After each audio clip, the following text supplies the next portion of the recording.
Hey everyone, this is HorrorKid, and I'm back with another top 10 list. Now, we all love a great boss fight in video games. They're fun, they provide an actual challenge, unlike a certain boss fight that I shall not mention until I eventually do a top 10 least favorite boss fight list. Now, keep in mind, I'm ranking these bosses on how memorable they are, their soundtrack, and overall challenge. Also, only one boss per franchise. So, without further ado, welcome to my top 10 favorite boss fights. Coming in at number 10, we have the HYPERSONIC BRAINWAVE SCRAMBLER from Ratchet & Clank Future: A Crack in Time. I put this boss at number 10 is that while it is a boss I do remember the most as a kid, mostly because this thing was fucking terrifying to me, it's just one of those nefarious one-off robot battles. Plus, the soundtrack accompanying the fight isn't that hum-inducing, and plus, if you're really good and put hundreds of hours into this game, like me, you can reflect the projectiles back at it. Another reason why this thing is so low is because it commits boss fight sin 101. Summon assistance in the middle of boss fight.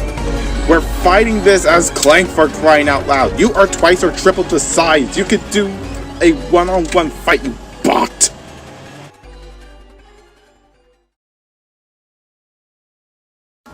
Coming in at number 9 is a rather obscure one in the Castlevania franchise that most people, even some dedicated fans, might not even know about its existence until the 2009 Castlevania Lords of Shadow Resurrection DLC came out. The boss in particular I'm talking about is the Forgotten One from Castlevania Lament of Innocence. Now, imagine this. It's around 12, maybe 3 AM. Most of your family is asleep, and you're up late trying to 100% Lament of Innocence via the PS3. You got a certain item that can allow you to open one of the doors in the main area. Then, there it is. The sound of chains, groans and moans. You open the door only to come face to face with only something that H.P. Lovecraft would have thought of other than Cthulhu. Now, the Forgotten One is an optional boss, so it isn't required to beat the game, but according to the Castlevania fandom wiki, it is arguably one of, if not the, toughest boss in the game other than Walter Bernard himself. This man-made eldritch abomination from the 7th Circle of Hell is a 3-stage boss, so I'm just gonna list off all the moves it does. Phase 1, endless supply of maggots that drop off from its body, landing on platforms. If you're close to them, the maggots will basically arc back and lunge at Leon, and they can inflict the curse.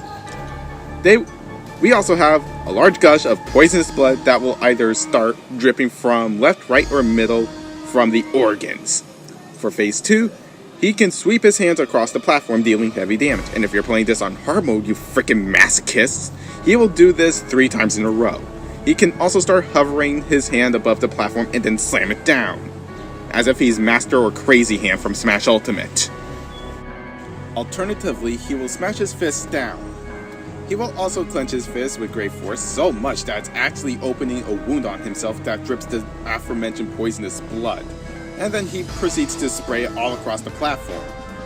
Talk about nasty! After he finishes releasing the blood, he will slam his hand down again. For the final phase, he unleashes a powerful roar that shakes the entire room, causing rocks to crash out from above.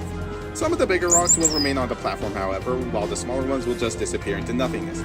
He then proceeds to sweep a devastating energy beam from his mouth across the entire stage. The rocks that are on the stage are the only shelter from this attack. Being hit by this is an instant death. You basically get Thanos snapped out of existence. Yeah, probably best you avoid this boss until you get the Vampire Killer. Or just avoid it altogether, especially if you're easily nauseous. In fact, just from describing this thing, I might need to relieve myself. Be back in a bit. Okay, I'm back, feeling much better now, and we're at number 8. This boss, quote-unquote, is actually from a somewhat obscure DS game, so I feel like it'll make this list more special if I included this boss. The ones I'm talking about are AGITO and DINO AGITO from Beyblade Metal Masters, the DS game. Yeah, never thought you'd see a Beyblade entry on the list. I put both AGITO and DINO AGITO on the list, apart from them being the same person, is because of how obscure characters they are in the Beyblade Metal Saga universe. Now, AGITO is depicted to be around 15 years old in the Metal Masters game, who uses a Beyblade called Nightmare Rex, which somehow possessed him. Anyways, after being regular Agito, you now have to face DINO Agito, who uses a Beyblade called Ancient Rex, which is basically the same as Nightmare Rex, except it never got physical release. So how is the challenge of these two? Well, they're okay battles, but I actually wish we got to see these two in the actual anime series. Oh, with birth they might as well be as old as a Tyrannosaurus Rex. Making his way into the number 7 spot is one from the 2009 game Infamous. This game really doesn't have that many actual boss fights, so which one am I going to put on this list? Well, I'm putting Infamous 1's final boss, KESSLER, on the list. Now, depending on what karma you're doing and what difficulty you're on, this battle could go one of two ways. If you're on hero karma, then most of your attacks barely can make a scratch on him, unless you just spam those rockets. If you're on the Infamous karma route, and thus activate the Ray Sphere to double or triple your powers, then you basically won the fight if you just spam the grenades and rockets. So KESSLER is a good mid-challenge final boss, though he got nothing on Infamous 2's good karma final boss. Wait a minute, I just realized something. If KESSLER has the power to time travel, why can't he just wind back the clock to restore some of his health? KESSLER, you're a fucking moron! Flying his way to number 6, we have the Mechanical Owl from Sly Cooper and Ophidius Raccoonus, the head honcho of the Fiendish Five himself, CLOCKWERK. Fucking hell, this thing!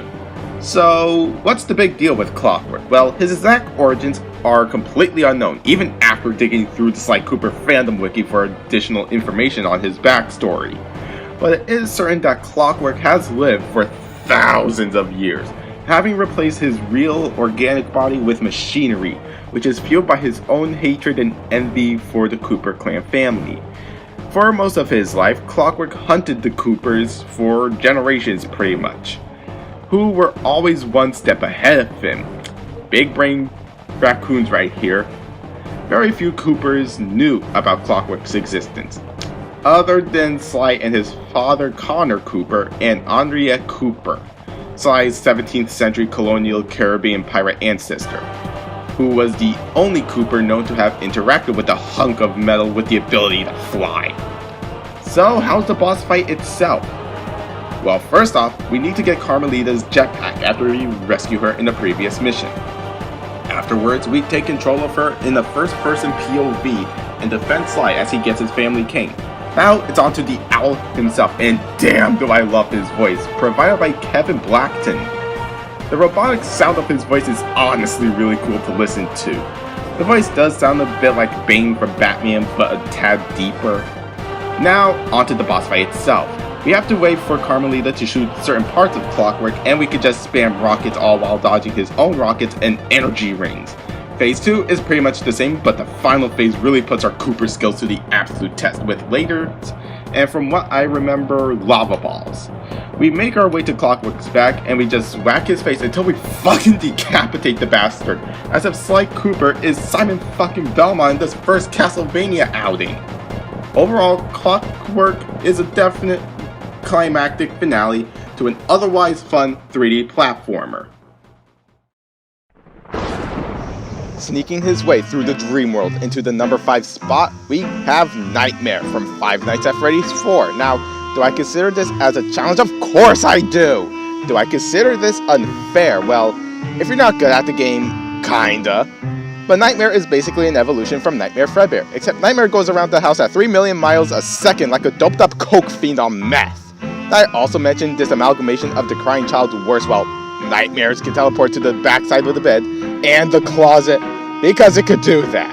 The strategy I often see Markiplier use is just listen very closely for the laughter, and then just do a quick flash near the door, shut said door.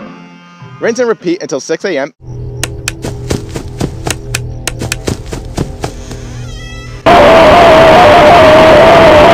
And you should be golden.